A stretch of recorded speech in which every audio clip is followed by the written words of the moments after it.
Heyo, what's going on? Stugats and all that. Gabagoo. On TikTok, they have that thing. It's like, woke up this morning, I got some gabagoo. Then I went to the fridge and I got some gabagoo. It's pretty great.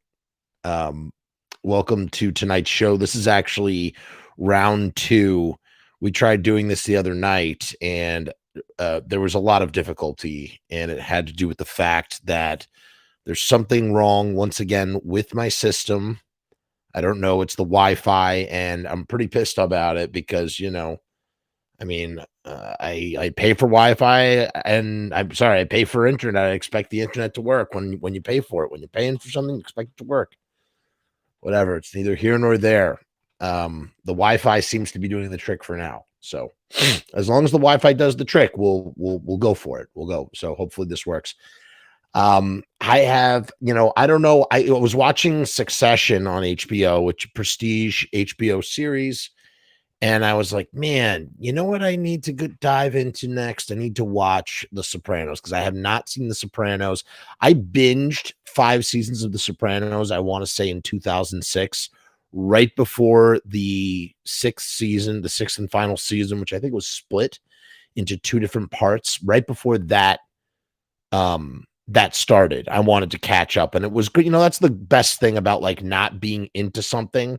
Like you bank it, you save it up, and then you get to binge it, and that is an incredible experience. Like, watching Breaking Bad in real time versus like inhaling 62 episodes of Walter White going from science teacher to Scarface is so rewarding the second time around. And so now I'm rewatching The Sopranos, and I'm seeing it in a whole new light.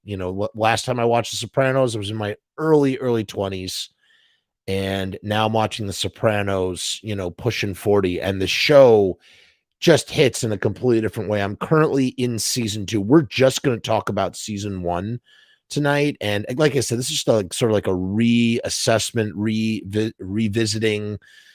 I don't want to call it a review per se, but just sort of my observations upon revisiting the series. How about that? That's what I want to call it.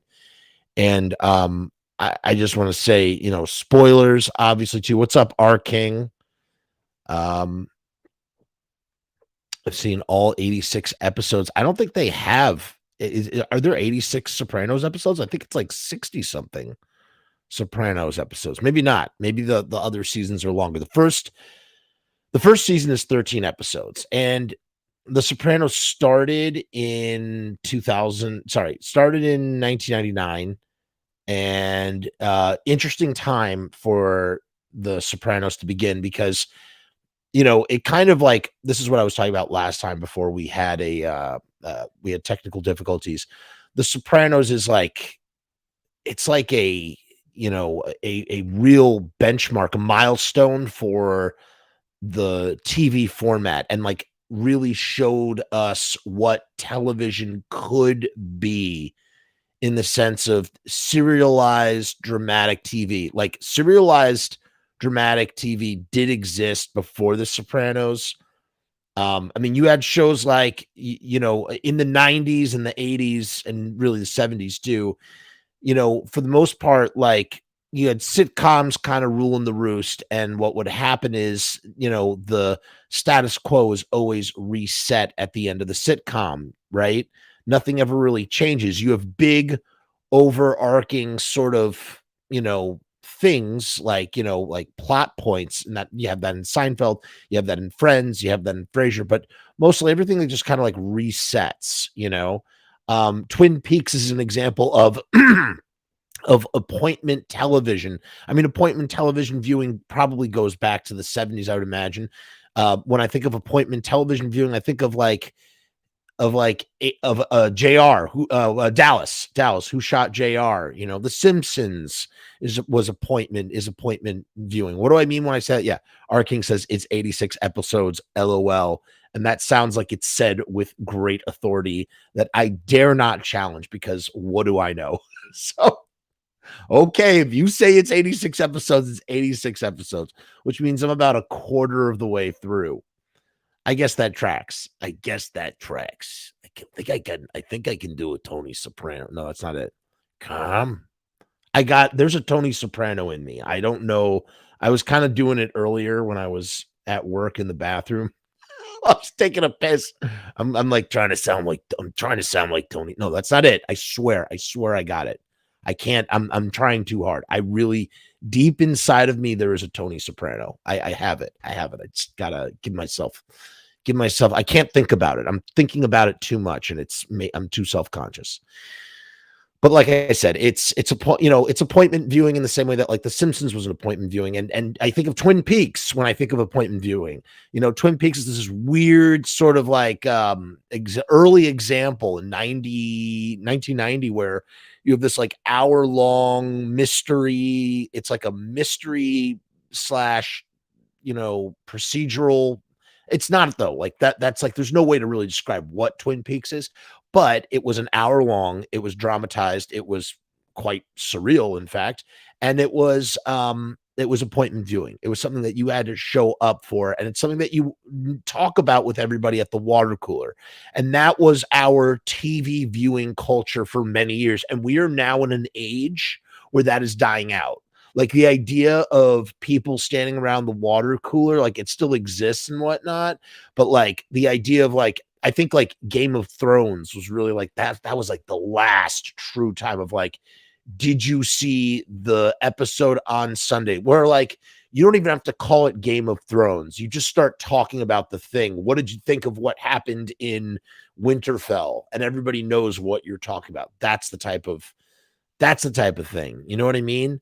And we're kind of out of that now. In the age of like binge watching of seasons, you don't get that same vibe as like that thing you're looking forward to on Sundays to unwind. And I really feel like the modern version of that started. I say modern version because it existed beforehand.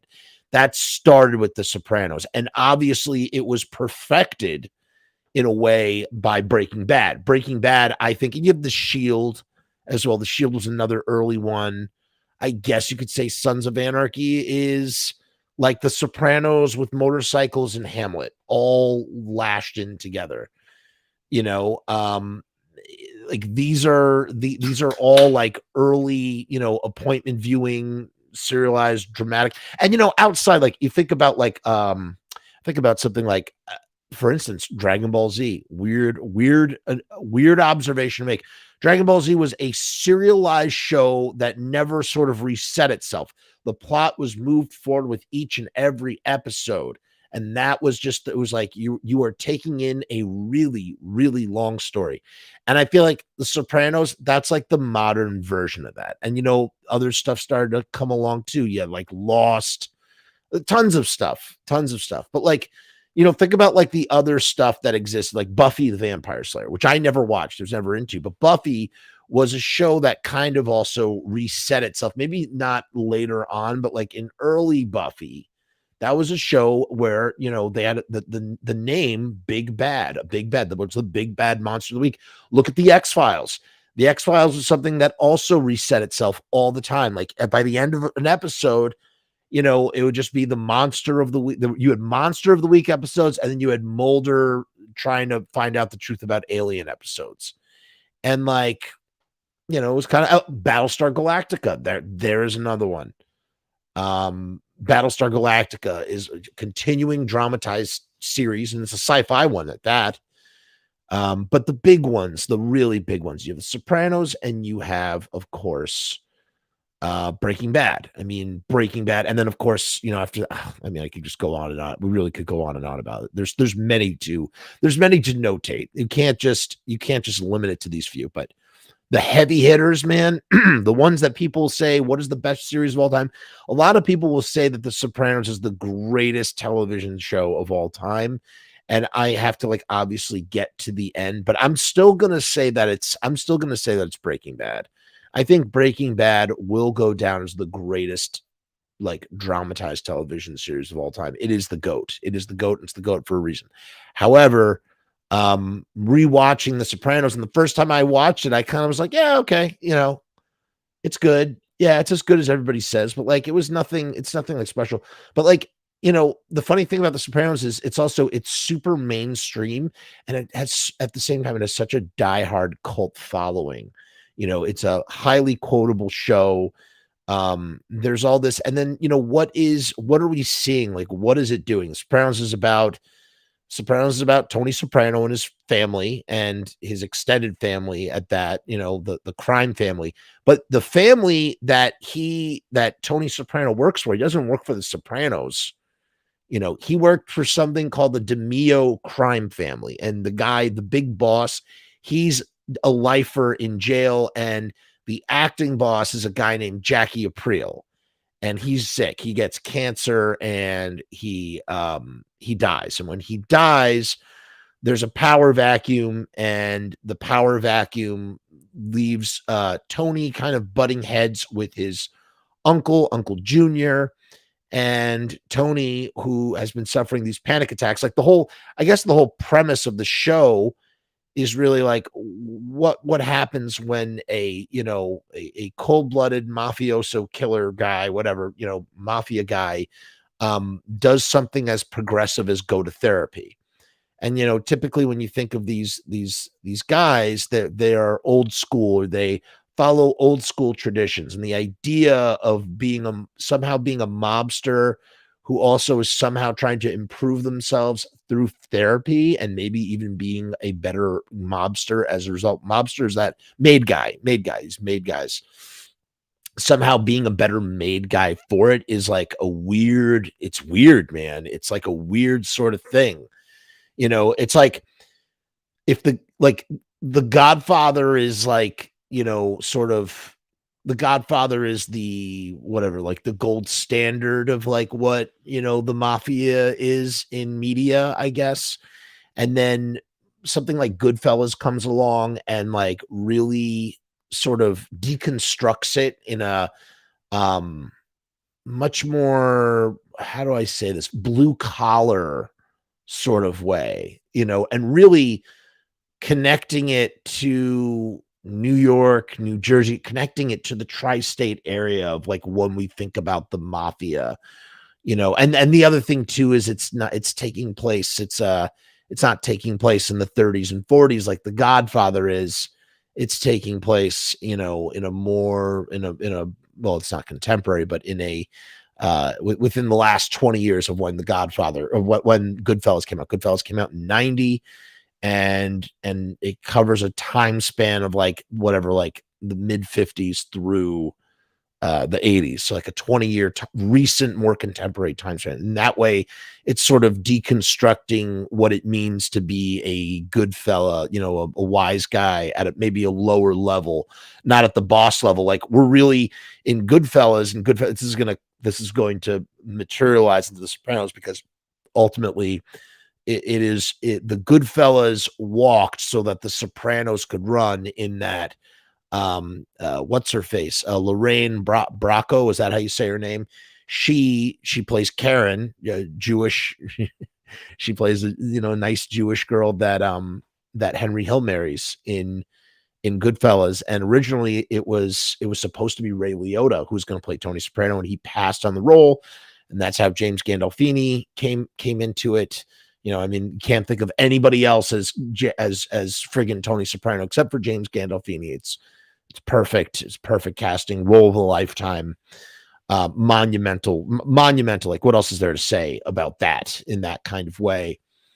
But the idea that like, okay, so it's deconstructing, Goodfellas is deconstructing that on like a blue collar like level, and then Sopranos is like launching it into the 21st century, right? Like this idea of like, after the 80s, like all the big, and they make fun of this early on in the first season. I think it's even in the second episode.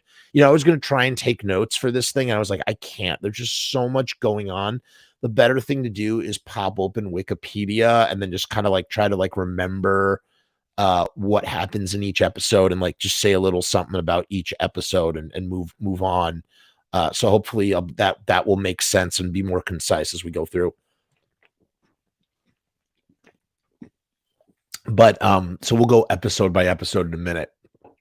And like I said, it can't be beat for beat because it would just be, we'd be here all night, and I can't do that. What's up, CWB? Crazy White Boys in the house. I missed the Sopranos. I was living in Jersey at that time. What an exciting time. Yeah, I mean, and like now some of those places are like landmarks, like Satin Dolls is in Lodi, New Jersey. And that was, I mean, a lot of landmarks that anybody who lives in Bergen County, like, will tell you, like, could tell you all about, the places that they shot and this, that, and the other. In any case, like I said, you have this acting boss, you have Uncle Junior. He is vying for control after Jackie dies, the acting boss, Uncle Junior, who kind of butts heads with his nephew Tony Soprano over who gets to be promoted from capo to boss of bosses, right? And Tony ultimately lets him. He allows that to happen so that he can kind of call the shots while he can have the title. Junior can have the title and also potentially take any heat. All the heat gets pushed onto him. It works out. It works out for everybody. But the pilot episode is called The Sopranos, and Tony, who is a capo, he has panic attacks, and that's when he starts to seek out psychiatric help from Dr. Melfi. And he's also dealing with his mom, who, I forgot, like, I remember even before I started watching the show, like, maybe like my parents talking about it casually, like how not evil is not the right word. You could literally do a whole, like, deep dive psychological profile on Livia alone, and like what is going on, her toxic, manipulative, narcissistic behavior. She is really a piece of work. And so Tony deals with her on a constant level.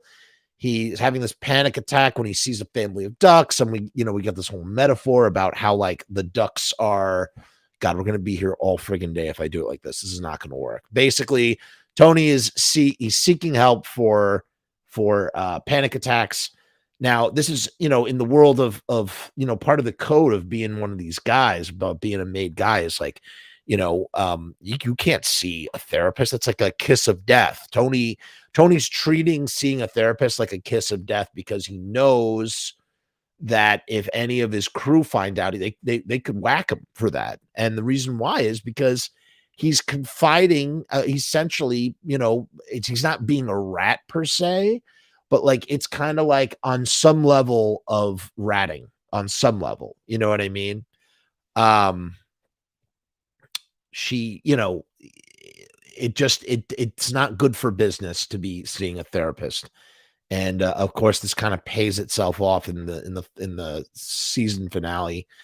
And we also meet Artie Bucco, who is one of my favorite characters. I fucking love Artie so much. And he's not a made guy, but he grew up with these guys, and he has a restaurant.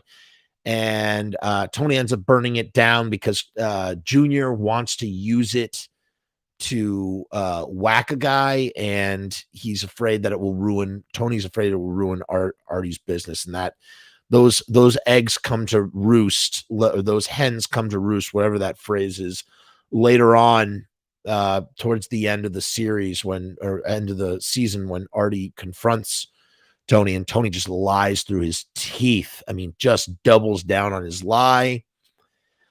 You got Paulie Walnuts. There is Silvio Dante, my favorite, played by Little Steven. I mean, he's so awesome. And it's funny, like, his acting is both like super over the top and hammy, and yet at the same time, it's like you can like hear. It's almost like you can imagine Little Steven's thought process. I got to meet him once in a drugstore, and I shook his hand. I just said, "Thank you for, you're awesome." But this is me being a gangster, like that's like what Silvio, that's little Steven as Silvio. I almost imagine like here's a guy who's not traditionally an actor getting cast in this role, and he's like, well, I gotta think like a gangster, so how do I do? He's always talks like this, and he's like this. He's almost like a caricature of, he loves quoting The Godfather Part 3. And he's almost a caricature of The Godfather Part 3. By the way, they're watching that stuff. They're watching like news shows, and like it's talking about like how the mob doesn't exist anymore. And that, let me get back to that for a second. The idea of what out, they call it our thing, this thing of ours, this thing of ours. That's what you call it, the La Costa Nostra or whatever. That it doesn't really, on a mainstream level, it does not really exist anymore. That it ends with when people like Gotti go to prison and Rico happens, and now, and that's the way they want it. That's the way these guys, Soprano and Paulie Walnuts and just all of them, they all like that. Big Pussy, they like that. They do not want to be, they don't care. They're not looking for the prestige. They just want to earn, right? They just want to do their things. They have a variety of different businesses, and everybody's got to kick up to everybody. And it's just interesting, man. And then you got the wives. It's just this whole subculture, right? In the same way that Sons of Anarchy kind of takes a look at this West Coast biker outlaw subculture. And obviously there are what's it called? They take oh my God, why is it slipping my mind? They're taking, what is it called when you exaggerate something? They're taking oh my God, this is like really bothered me. They are taking liberties. They take great liberties in The Sopranos, I'm sure, and they take great liberties in Sons of Anarchy. That's just what they do, whatever. But these guys, like, they have this life and this culture, and like, they have wives, but then they also have these gumas, and a guma is your girlfriend, that you do all the nasty shit that you wouldn't do with the mother of your children. That's how they kind of look at it. And the wives know what's going on. And, they like the lifestyle that's afforded to them by their husbands, stuff, their means of earning this, that, and the other. So what's going on in the season? Low-level guy, Chris Moltisanti's friend, gets whacked. There's just a lot of infighting. There's a lot of warring between Uncle Junior's crew and Tony's crew and the butting of heads. And then meanwhile, you have Tony's mom really pissed off that she's in this nursing home, and she starts manipulating Junior into convincing him that because Tony is seeing a therapist that he should be whacked, and they try to whack Tony. They're not successful. And Junior, he ends up going to jail. He gets locked up. Tony whacks all of his guys. He finds out the truth about his mother because of a wiretap situation. They were recording the nursing home. Then there's this whole rat situation. They find out one of the capos is a rat. They think Big Pussy, he disappears, and they assume that he's a rat. We're not sure. He claims his back is hurting him. He's going on and on about his back. So there's this whole thing, and it's great. It's a lot of sort of like, what is he a rat? Is he not a rat? And then it turns out this guy Jimmy is a rat. That's a red herring to throw us off, because spoilers, as it turns out, and we won't find this out until season 2, Big Pussy is a rat. And I remember when Big Pussy got whacked. We'll save that. But like, I just remember, even as someone who didn't watch that show at the time, that was a huge deal. Everybody talked about when Big Pussy gets whacked. Like, that was a huge moment. And that's what I'm talking about. Like, when you have like a prestige show like this, like a drama show that everybody's watching, these watershed moments, they become sort of like cultural milestones that everybody knows about, that kind of thing. In the same way that everybody knows that Darth Vader is the father of Luke Skywalker. Everybody knows that Big Pussy is a rat and he gets whacked. I mean, not everybody, but it's, well known. He's Tony's best childhood friend. And the truth of the matter is, it's a sticky situation. That's the reality. It's a sticky, sticky situation. You know what else is a sticky situation? Riot mother effing stickers are a sticky situation. Yes, Riot Stickers, that is the sponsor of the Frumess channel. You know the deal. Get 1,000 stickers for $79. That's 7 cents per sticker. These stickers are printed on vinyl. They got a UV coating. You get 3 inches by 3 inches. Not these ones particularly, but you get them for 3 inches by 3 inches in the deal. You're not going to find a better deal than that. The link is directly into the description. It's the only place that you're going to get this deal. 7 cents a sticker, okay? It's insane. And the quality is great. The stickers hold up. Those stickers, they'll stick outdoors. They're probably rated for about 5 years. Indoors, perpetually forever. So what do you have to lose? Riotstickers.com/Frumess, Frumess. Link down in the description. Make sure you take advantage of this deal. Let's play our quick, less than Jake 60-second theme song, and we will return with The Sopranos in a moment.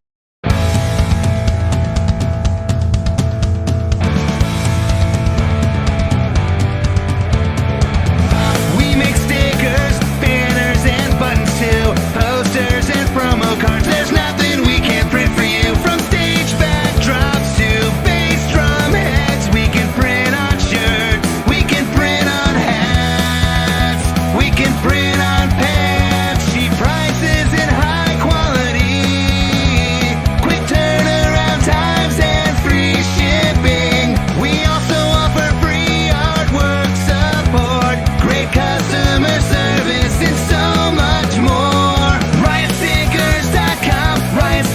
We are the bomb. Riotstickers.com. Riot Stickers, we are the bomb. Riotstickers.com. Riot Stickers, we are the bomb. Riotstickers.com. Riot Stickers, we are the bomb. Yeah, baby. Riotstickers.com. You know it's true. Riotstickers.com. Yeah, baby. Hey, yeah, baby. So where were we? Yeah, there's infighting. Tony, he's taking, Xanax and Prozac and all these things. He's fights depression. We meet Christopher Moltisanti, who becomes such a big character. He's such a big part of the show. Brilliantly played by Michael Imperioli, who has a podcast with Bobby. What's his name? Bobby Bucco. God, what the hell is his last name? Bobby, he mines. He doesn't come till season 2, but he mines Junior, Uncle June. There it is. Wait, I can't. The thing about Tony Soprano. No, hold on. The thing about Tony Soprano is like you gotta. It's kind of like this, but not like this. Like a little deeper. Like Uncle June. I mean, what do you mean? Oh yeah, I want to hear it. I'm almost there. I almost got it. Give me a little more time. I'll get that Tony Soprano. I start. I can't do it. I can't do it right now. We meet his family, Meadow and AJ. Meadow. So I went to school with Meadow's cousin. I grew up with her, Jackie Sigler.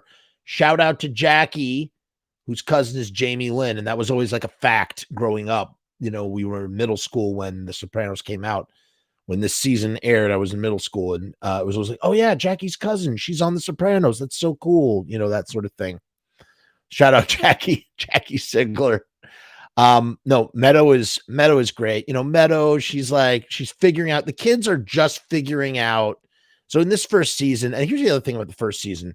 The first season is the show is just like many shows is figuring out who and what it is, right? Like the show doesn't exactly know where it's going. It's more like a show about like, hey, look at this wacky mobster and his like modern life and his modern problems and this, that, and the other. He's got to deal with his mom and wanting to put her in a nursing home, and he's dealing with depression and anxiety, and yet at the same time showing us these like little slices of like mob life and mob code, what it means to be a rat. And, in I guess in mob culture, there is nothing lower. Well, I'll just say Uncle June whistling in Tuna Town is, I guess, another. I mean, that's more funny to the guys than actually like bad.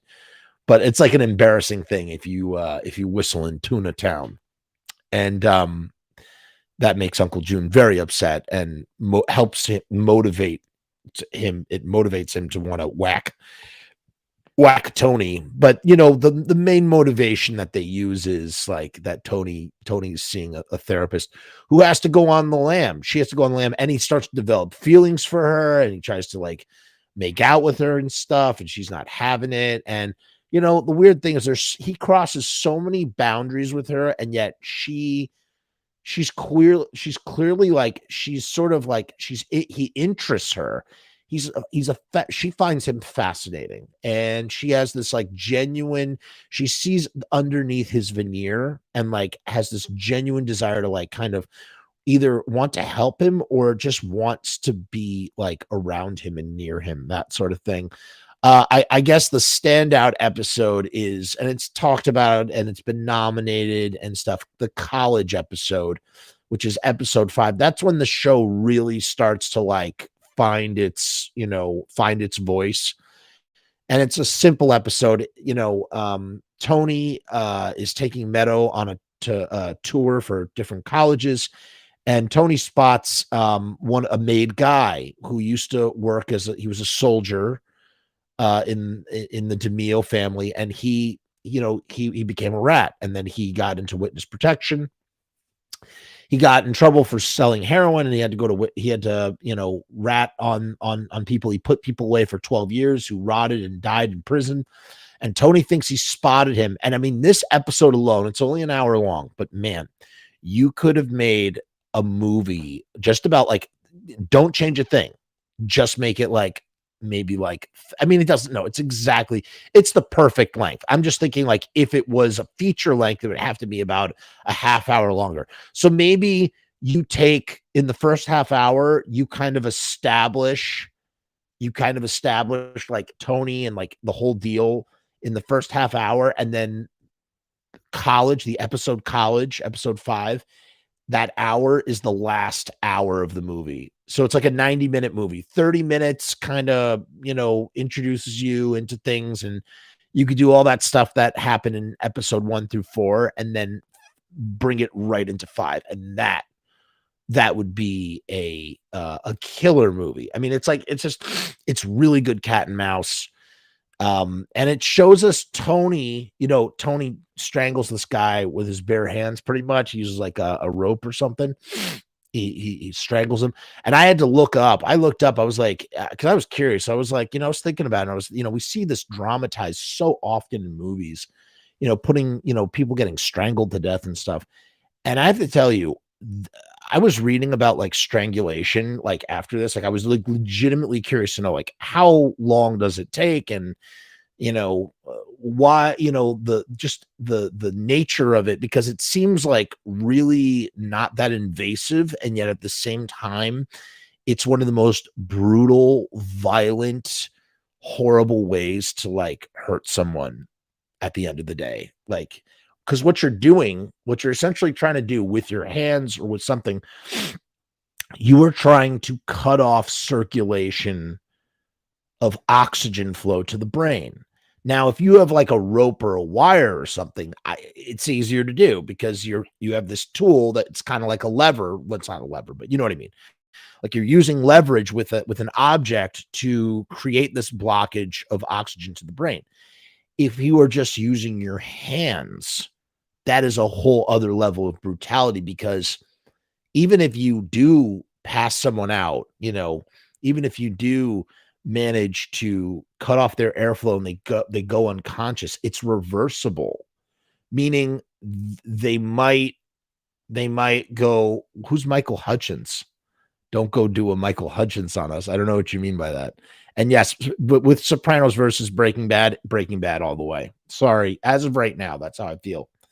But if you're using your hands to do that, like that's a reversible thing, meaning that you need to apply the same amount of pressure and the same sort of strength, and the brain can't receive oxygen for, how long the brain needs to not receive oxygen before brain damage and brain death occur. You know what I mean? It's a brutal like, it's a brutal process. I mean, a lot of, ways of dispatchment are obviously brutal. There's something extra brutal about that. And the fact that we see Tony doing a variation of strangulation in that kind of way, like, really solidifies what the show is, who Tony is, because up to this point, Tony is a very likable kind of, mob guy. And, we see him hit someone with a car, but, like, we see him commit this cold-blooded murder in college while he's hanging out with his daughter. And they have this whole back and forth thing about trust. She admits that she took speed, and Tony is, like, at first angry, but then he's, like, grateful, and he's like, I should knock you around for telling me that. Really hurts my voice to try and do Tony Soprano.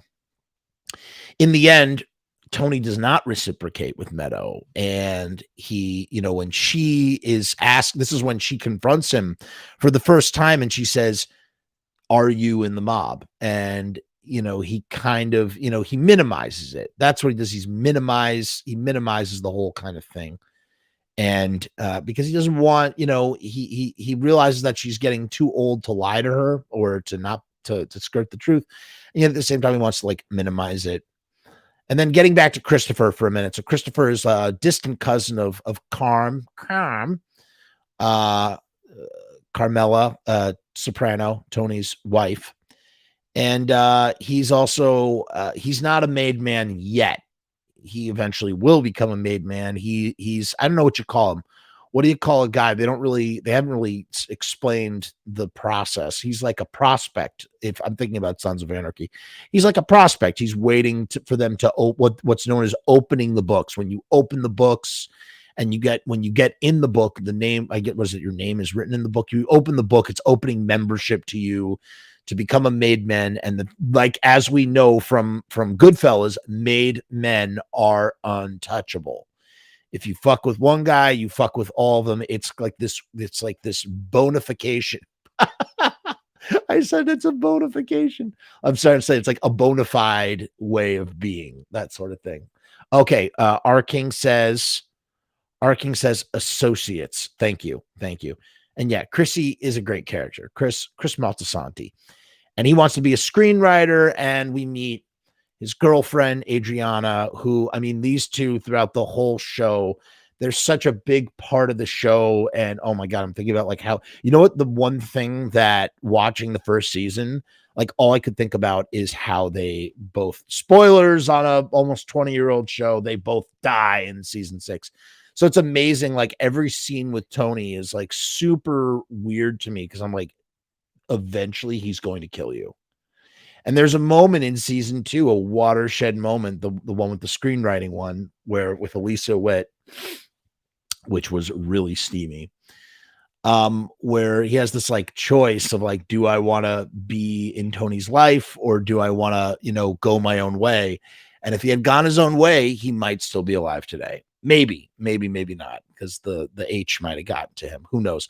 But we learned that in this episode, in the season 1, we learned he's an associate. He wants to be put in the books, made in the books, and he's also a screenwriter. And he knows that he can't really be a screenwriter because it's frowned upon for mob guys to sort of do this thing of, like, become like screenwriting experts. Sorry, my mustache is itching my nostrils, and that is why I keep touching my nose. It's really weird. I feel very uncomfortable doing it, but that's why I am explaining it.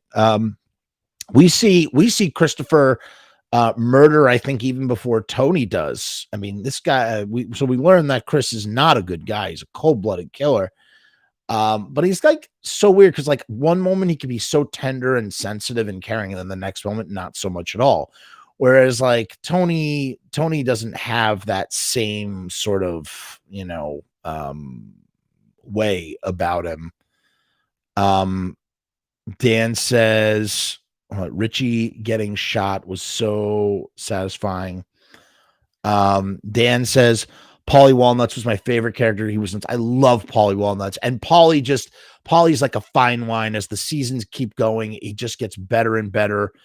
Milton, thank you for your support. Milton Boo. Shout out to Milton Boo for the support Much appreciated. Yeah, Polly Wallance is great. I'm just trying to like give a okay. So Adriana, she is the niece of Jackie Aprile, which is not really explained, I think, that well in the first season. We learn that more in the second season. And there's this whole thing where they're like, she's trying to become like a music manager with Chris, and we meet Hesh, who is my people. Hesh is a Jew. He's like the what is it? The conciliere, he's James Caan from The Godfather.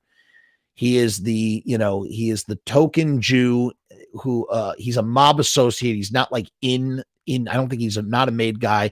He was Tony's father's very good friend and confidant, and grew up with Tony. So he's counsel. He's basically Tony's counsel, and he's a great character. I love Hesh, and I just love his New Jersey Jewishness. It's great. And the funny thing about a Jew like Hesh and these Italian guys is that like there is, and I've said this before on the show, and it's just so true, like amongst New York Ashkenazi Jews, the family dynamic, just a lot of the idiosyncrasies, like they are like the first cousin of Italians. You know what I mean? We're both Jews and Italians, two populations, are Ashkenazi Jews that are like both like white, but also kind of other, like like especially if I don't know, I don't want to specify Sicilian over like Southern Italian or whatever, but like just this idea that you're like the other white, you know what I mean? You're not the like in a room full of white people, you are going to be shat on for being Italian or being Jewish, that sort of thing. So it's like there are these overlapping parallels between the two. So this idea of like Hesh being, and the thing with the Hasidics does not, the story with the Hasidics does not escape me. But I just differentiate, those are like, Hasidic Jews are very different from other Jews. And, Hasidic, especially a Jew like, myself or other, sort of neurotic, secular, Ashkenazi New York Jews, Hasidic Jews are like, a certain form of orthodox fundamentalist. In fact, they are, Hasidic Jews are the closest thing. The way to think about them is that they're like the Amish. We all know, as soon as I say Amish, it becomes clear as day. Oh yeah, Amish. So Hasidic Jews are kind of like Amish, except they go without electricity on Shabbat night. There's Shomer Shabbos, whereas Amish people always don't have electricity except for on their headlights on their dune buggies, that sort of thing.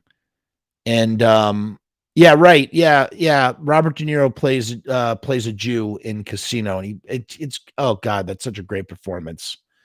That was back in the day where an Italian could play a Jew, and you probably wouldn't get in trouble. But if that happened today, there'd be somebody lamenting and being upset about it. But that portrayal was great. Roth, he plays Roth. He's great. He's so great. In any case, they have this whole business. There's one episode of this whole business with the Hasidic Jews, and you hear Hesh. Hesh is like, even warns them as another Jew. He's like, don't get involved with these people. It's like, don't get involved with these people. And he's right. He's right. But I love Hesh, and he has this whole thing. He's in the music business, and there's this whole like subplot with some gangster rappers over royalties with black artists. It's actually a really interesting episode. And Adriana, she's trying to be a music manager for this band that just sucks. I mean, they're just a terrible band. There is a raid at the end of the season, right? And the raid sort of kicks things into gear. We find out that Pussy gets, there's a raid. They're waiting for, sorry, I'm trying to remember what happens after the whole Cunnilingus episode. Oh, we got to talk about that too. The Boca episode. So Junior's girlfriend basically gossips and reveals that Junior likes to, whistle in the cave. You know what I mean? He likes to go downtown, and Junior warns her over and over again, please do not, this cannot get out. I could, it's, I can get in a lot of trouble or whatever. It embarrassed me, like this whole thing. He's really just trying to save face in front of those guys. Because again, another thing in this culture is like, I guess these guys, they do not reciprocate. They can receive, but they do not give. And eventually, Tony finds out, he makes fun of Junior, and that intensifies the wanting to hit Tony, right?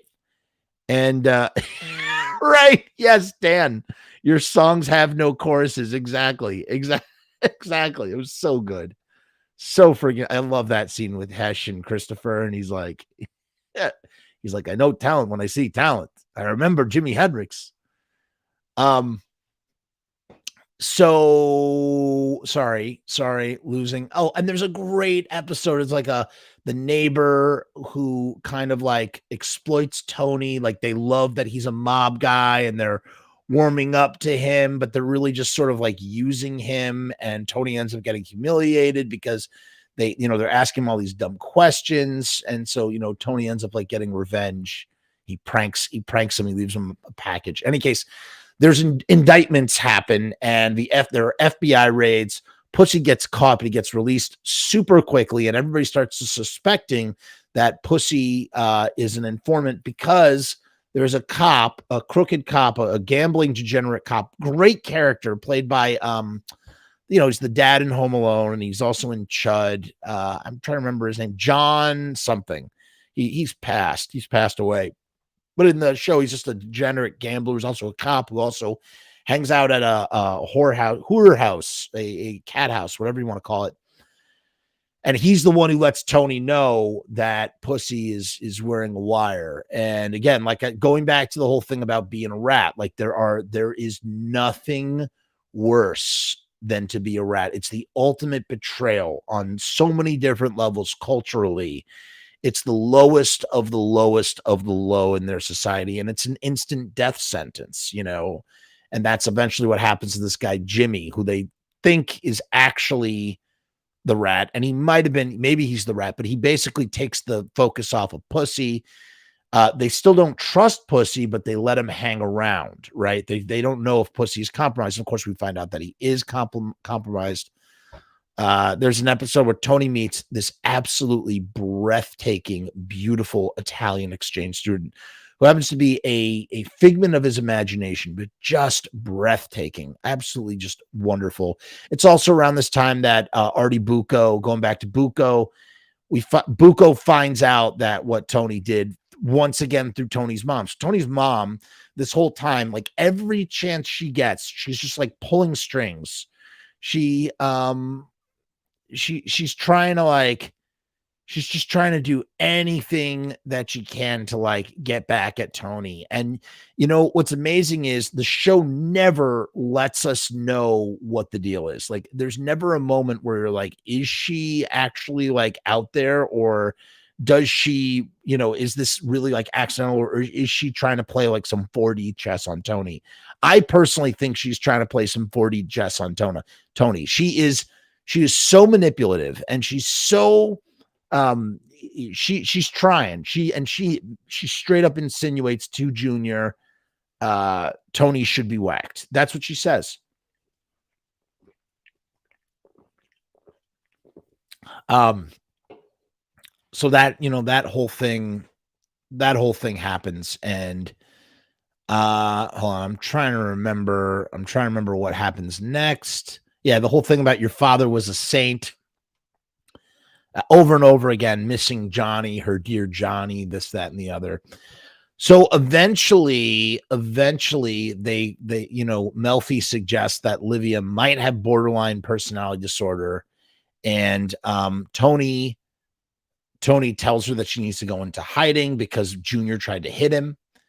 And he then does the only thing that he can, and he goes and tells his boys, hey, I've been seeing a therapist. I don't want you to hear this from anywhere else. I don't talk about business. I'm not specific. and this is what I do. And that's when we find out from Paulie Walnuts that he also was seeing a therapist over some issues. He doesn't want to get into it.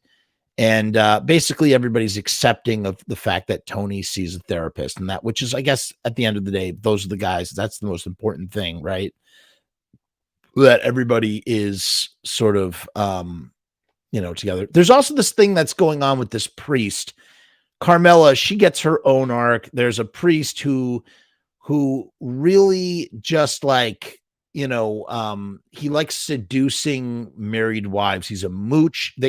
She calls him a schnur, which is actually a sort of a Yiddish thing, which is like, it's a Jewish way. It's a Jewish vernacular for saying a mooch. This guy just comes around and he's, renting DVDs and eating like Italian cooking. And then like, he's basically edging. He's edging with the wives. Like he's just coming so close to like seducing them, and then he doesn't do it. And it's part of his MO, and Carmela gets upset. And there's this whole, during that college episode is when like things really heat up with the priest. And she gets down on her knees like she's about to, blow him. It's such a good episode, man. But that all comes to a head when she basically calls him on his bullshit, and it's just such a great. She just takes him apart, and it's just great. And I love Carmela. She's such a strong woman, and yet at the same time so compartmentalized as like a mob wife. I don't know. She's just a mixture of all this stuff. Just imagine if Saul Goodman was a character on The Sopranos. He absolutely could have been. He absolutely could have bridged that world very easily, and he would have been awesome doing so. It would have been great. I would have loved that. So the episode ends, the season ends. Junior gets locked up. Tony whacks all of his crew and takes over his business. And they end up going to Artie's new rebuilt version of his restaurant. And, they just have a nice dinner by candlelight. Everything is status quo is returned. Tony is now the acting boss. He's running the show, and things are slowly getting, set up and established for next season. And it's great, man.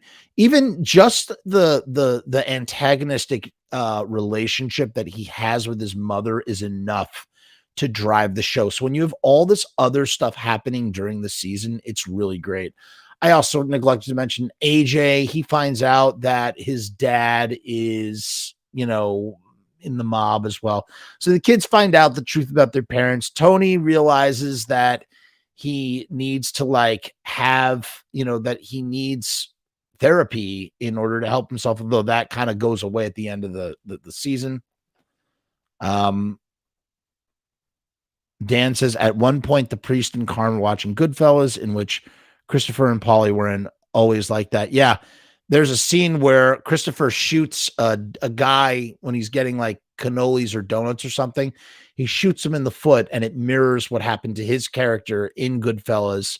Spider gets shot in the foot. Oh, interesting note from R. King. R. King has some knowledge, but all you guys do. Dan, Michael, you guys are great with this. R. King says that the first season was originally written to be a full-length feature film, and it feels that way. It definitely feels that way. Like you could see this as a feature-length film, totally.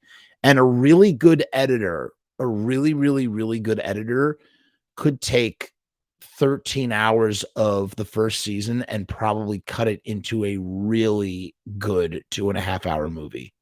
If you like kind of pull out a lot of the trim all the fat off, it'd be kind of interesting to see.